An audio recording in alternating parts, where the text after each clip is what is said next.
জয় হিন্দ বন্ধুরা। তো গতকাল 27 তারিখে তোমাদের কিন্তু অফিসিয়াল নোটিশ বেরিয়ে গেল এবং সেটাতে কিন্তু কোনো রকম ভ্যাকান্সি দেয়নি, বাট তোমাদের কিন্তু যে ফর্ম ফিল আপ সেটা কিন্তু স্টার্ট হয়ে গেছে গতকাল থেকে। সবথেকে বড় কথা হচ্ছে কি, যে এজ এজ কাউন্ট কবে থেকে হবে, অর্থাৎ 1/1/2024 থেকে এজ ধরা হবে, নাকি 1/1/2025 থেকে? কারণ অনেকেরই কিন্তু বয়স পার হয়ে যাচ্ছে, অর্থাৎ সে কিন্তু 1/1/25 হলে পাবে না এবং 1/1/24 হলে পাবে। তো তোমাদের একদম ক্লিয়ার করে দেবো বন্ধুরা, যে আর যেটা বলবো সেটা কিন্তু একদম 100% শিওর হবে, বিশেষ করে এজ কাউন্ট নিয়ে। এজ কাউন্ট যেটা বলবো তোমাকে সেই হিসাবেই এজ কাউন্ট ধরা হবে। এবং এসএসসি জিডিতে তোমার ফিজিক্যাল ক্রাইটেরিয়ার মধ্যে যেগুলো থাকে, ধরে নাও হাইট, চেস্ট, তারপরে তোমার কত কিমি রান কত মিনিটে করতে হবে, সিলেকশন প্রসেস কী রয়েছে, ফর্ম ফিল আপ করতে কত টাকা লাগবে, A to Z। এবং এটা বলবো সবার লাস্টে, যে বন্ধুরা এবার ভ্যাকান্সি কত থাকতে চলেছে, 30,000 নাকি 40,000 নাকি 20,000, সমস্ত কিছু বলবো এই ভিডিওর মাধ্যমে। তো ভিডিওটি প্রথম থেকে শেষ অবধি দেখতে থাকো এবং চ্যানেলে নতুন হয়ে থাকলে অবশ্যই লাইক, কমেন্ট, শেয়ার করে দিও, সাবস্ক্রাইব করে দিও। তো দেখো বন্ধুরা, এটা হচ্ছে অফিসিয়াল নোটিশ। বর্তমানে যে অনগোয়িং যে প্রসেসিংটা চলছে, অর্থাৎ এখন যেটা ফিজিক্যাল হবে এসএসসি জিডি 2024, সেটা অফিসিয়ালি নোটিশ। তো দেখো এখানে ভালো করে বুঝবে, এরপরে কোনো রকম ডাউট আর থাকবে না। তো দেখো এখানে যখন ফর্ম বেরিয়েছিল 23 সালের কিন্তু, তো নভেম্বর মাসে ফর্ম ফিল আপ শুরু হয়েছিল 24 তারিখে, এবং ডিসেম্বর মাসে দেখো 31 তারিখে ফর্ম ফিল আপ শেষ হয়েছিল। ঠিক আছে, লাস্ট ডেট যেটা রয়েছিল। তো কথা হচ্ছে, আর এক্সাম হয়েছিল ফেব্রুয়ারি মার্চ মাসে। তো এটা অফিসিয়াল। তো দেখো এখানে বয়স যেটা ধরা হয়েছিল সেটা আগে দেখে নাও। দেখো, এডুকেশনাল কোয়ালিফিকেশান অ্যাজ অন 1/1/2024। তো কথা হচ্ছে এখানে তোমাদের যে বয়স এজ ধরা হয়েছিল যেটা, সেটা কিন্তু 1/1/2024। ভ্যাকান্সি 2023 সালে বেরিয়েছিল নভেম্বর ডিসেম্বর মাসে, কিন্তু ভর্তি রিক্রুটমেন্টটা কিন্তু 2024 সালের, অর্থাৎ 2023-24 যেটাকে বলা হয়। তো দেখো 2024-এ যখন রিক্রুটমেন্ট চলছে একটা রানিং, সেহেতু 2024 সালের যে বেরোলো সেপ্টেম্বর মাসের 27 তারিখে, এটাতে কিন্তু আর 2024 থেকে এজ ধরা হবে না। এটা কিন্তু তোমাদের এজ কাউন্ট শুরু হবে 1/1/2025। এটা কিন্তু একদম 100% শিওর দিলাম তোমাদের আমি বন্ধুরা। কারণ যে ভ্যাকান্সিটা আসছে সেটা কিন্তু 2024-এর না, বা যেটা চলে এসেছে অলরেডি, এটা কিন্তু 2025-এর আপকামিং ভ্যাকান্সি। সেপ্টেম্বর মাসের 5 তারিখে তোমাদের ফুল নোটিফিকেশন দিয়ে দেওয়া হবে, কত ভ্যাকান্সি তোমাদের থাকছে, স্টার্টিং সমস্ত কিছু তোমাদের কিন্তু দিয়ে দেবে। মানে ভ্যাকান্সিটাই মেন, আর কিছু মেন না এই 5 তারিখের নোটিফিকেশনে। কারণ হাইট যা ছিল তাই থাকবে, বেতন, চেস্ট, সিলেকশন প্রসেস সমস্ত কিছু কিন্তু সেমই থাকবে, শুধু চেঞ্জ হতে পারে ভ্যাকান্সি কত দেবে। তো এটা গেল সবথেকে বড় যে বিগ পয়েন্টসে তোমাদের ক্লিয়ার করলাম। কথা হচ্ছে তোমাদের কিন্তু Hindi, English and 13 in regional language, অর্থাৎ তোমাদের কিন্তু হিন্দি ইংলিশ নিয়ে কিন্তু টোটাল 15টা ভাষায় কিন্তু পরীক্ষা হবে। বেতন কত থাকবে, তো দেখো পে লেভেল 3 অনুযায়ী তোমাদের বেতন দেওয়া হয় 21,700 টাকা থেকে 69,100 টাকা। এটা কিন্তু অনলি তোমাদের বেসিক পে। ওকে, এর সাথে কিন্তু অনেক কিছু অ্যালাউন্স অ্যাড হবে। গ্রস স্যালারি তোমাদের কিন্তু 30,000 পার কিন্তু তোমাদের হয়ে যাবে বন্ধুরা। ওকে, আর নেক্সট দেখো তোমাদের এজ এজ লিমিট দেখতে পাচ্ছ 18 থেকে 23, অর্থাৎ ইউআর যারা রয়েছে, ইউআর বা ইডাব্লিউএস, এদের কিন্তু 18 থেকে 23 বছরের মধ্যে তোমরা কিন্তু থাকতে হবে তোমাদের। এবং দেখো তোমরা যদি এসসি এসটির মধ্যে হয়ে থাকে বন্ধুরা, 5 বছরের ছাড় পেয়ে যাবে, এবং ওবিসি হয়ে থাকলে 3 বছরের ছাড় এখানে পেয়ে যাবে। নেক্সট দেখো এডুকেশন কোয়ালিফিকেশনের মধ্যে দেখো অনলি কিন্তু 10th পাস, অর্থাৎ তুমি মাধ্যমিক পাস করে থাকলে এখানে আবেদন করতে পারবে, কোনো রকম এক্সট্রা কিছু তোমার লাগবে না। এবার দেখো তোমাদের যে এনসিসি সার্টিফিকেট ব্যাপারটা রয়েছে, তোমরা কত নম্বরে পাবে, মানে কোন সার্টিফিকেট থাকলে কত নম্বর পাবে এটা দেখে নাও। এনসিসি সি সার্টিফিকেট থাকলে 5%, অর্থাৎ 8 নম্বর তোমরা পেয়ে যাবে। ঠিক আছে, এনসিসি বি থাকলে দেখো 4.8 নম্বর তোমরা পাবে।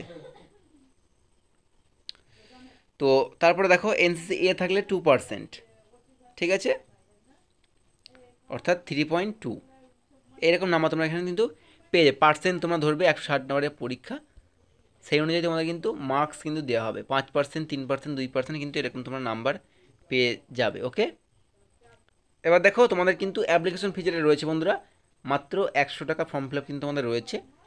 এবং তুমি যদি এসসি এসটি এক্স সার্ভিসম্যান এবং ওম্যান অর্থাৎ ফিমেল এর মধ্যে হয়ে থাকো, তাহলে কিন্তু তোমার কোনো রকম আবেদন ফিস কিন্তু লাগবে না। ওকে, এবার দেখো তোমাদের যে এক্সাম সেন্টার যেটা রয়েছে দেখতে পাচ্ছ, সেন্টার্স অফ এক্সামিনেশন।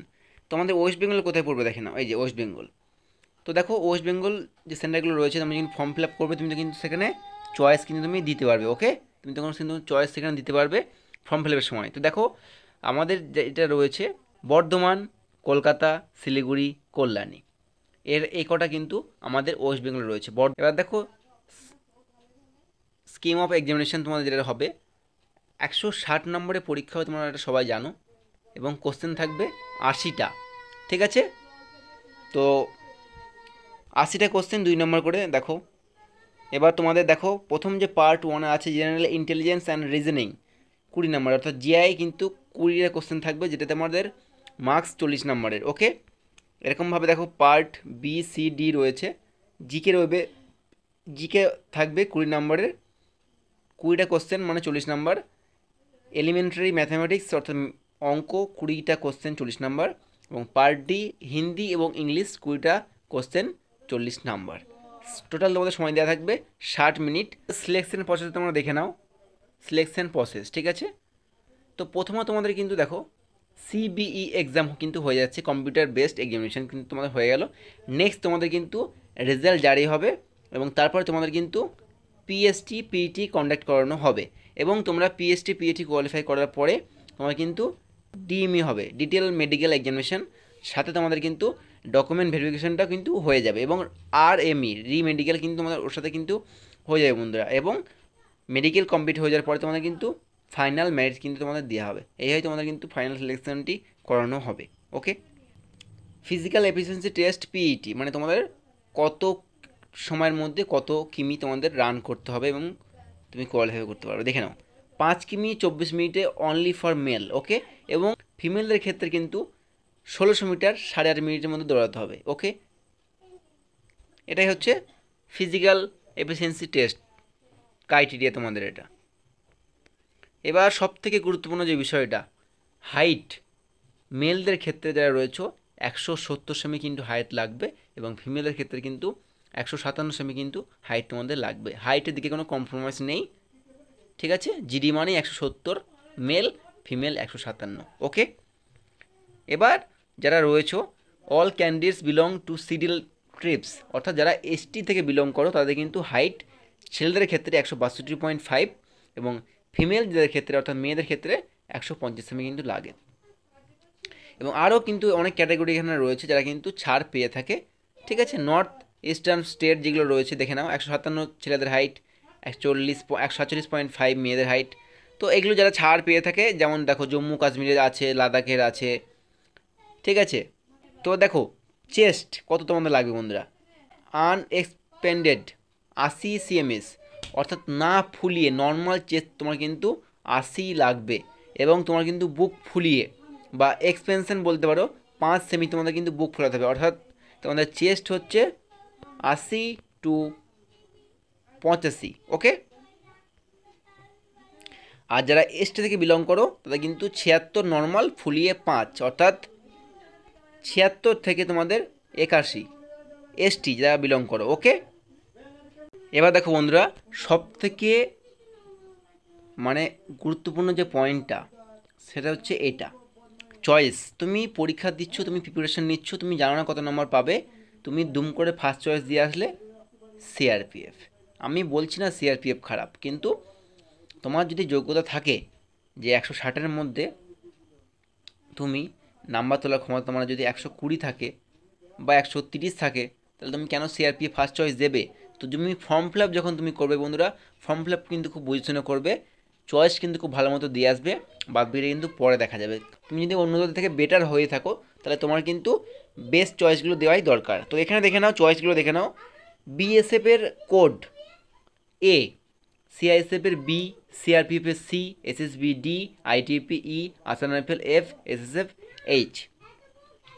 তো তুমি যখন ফর্ম ফিল আপ করবে বন্ধুরা, তুমি যখন ফর্ম ফিল আপ করবে তখন কিন্তু তুমি এই চয়েসটা তোমাকে যে অনলাইন জোনে তুমি যাবে সেখানে তোমাকে দিতে বলবে, তুমি চয়েসটা কিন্তু ভালো মতো দিও। তোমার যেটা ফার্স্ট চয়েস, যেটা তোমার যেটা ড্রিম, যে তোমার সিআইএসএফে যাওয়ার বা এসএসএফে যাওয়ার বা আসাম রাইফেলে যাওয়ার, তুমি সেরকমভাবে চয়েস কিন্তু তুমি দেবে।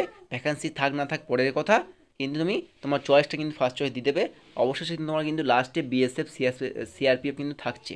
তো যাই হোক, চয়েস তোমার নিজের মতো দিয়ে দিও, এটা তোমাদের কিন্তু প্রয়োজন পড়বে। তোমরা কিন্তু এটা কিন্তু স্ক্রিনশট নিতে পারো বন্ধুরা, কিন্তু তুমি ফর্ম ফিল আপ করতে গেলে তোমার কিন্তু জিজ্ঞাসা করবে তুমি চয়েস দাও, তো এটা কিন্তু তোমার লাগবে, এটা তুমি স্ক্রিনশট তুমি নিতে পারো। ওকে, তোমাদের যে মেন বিষয়টা, সমস্ত কিছু তোমরা তো জানলে, তোমাদের এখন যদি কথা হচ্ছে মেন বিষয় কি, ভ্যাকান্সি কত থাকবে, এটা হচ্ছে সবথেকে গুরুত্বপূর্ণ কথা। তোমাদের বলে রাখি বন্ধুরা, তোমাদের ভ্যাকান্সি স্টার্টিংয়ে বেশি পাবে না, তোমরা ভ্যাকান্সি পাবে 20 থেকে মোটামুটি 25,000-এর মধ্যে। কতটা শুনতে খারাপ লাগলো, ভ্যাকান্সি তোমাদের কিন্তু 20 থেকে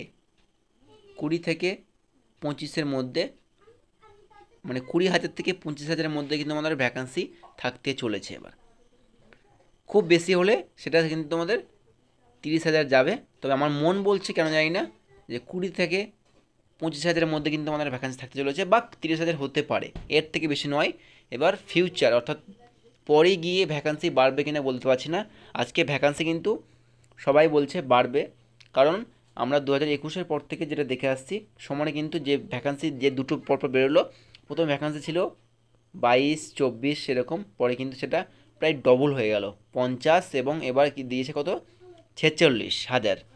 পুরনোগুলো দেখিয়েছে, এখন কিন্তু একটা কথাই বলছে সবাই, যে এবার কিন্তু ভ্যাকান্সি এখন যদি 24 যায়, পরে গিয়ে কিন্তু সেটা প্রায় 50-এর কাছে কিন্তু নিয়ে যাবে।